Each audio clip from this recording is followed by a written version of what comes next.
আইয়া পানি খা। সরকারের জানাই সাংবাদিক বলন্ত ভালো হয়েছে পয়সা পাইতাছি না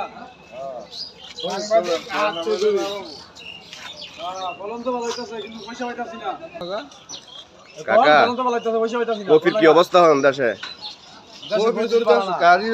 পয়সা তো ভালো না এই সমস্যা না?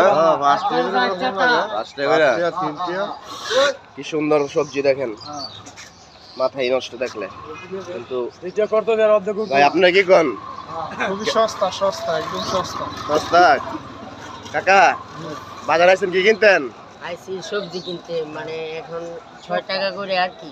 হ্যাঁ কয়টা করে? 6 টাকা করে মানে দেশের ভিতরে কি ফলন বড়াইলো বেটারা কষ্ট পাইলো আর কি, কৃষকরা কষ্ট পাইলো। তাই জি, তারা যদি টাকা না পায় আমরা কেমনে কিনবো আর কি। তারা যদি বেশি টাকা পাইতো তাহলে আমরা মনে করতাম ভালো হতো আর কি, আচ্ছা এই সমস্যা। কৃষকরা ভালো পাইতো। আচ্ছা ঠিক আছে, ধন্যবাদ।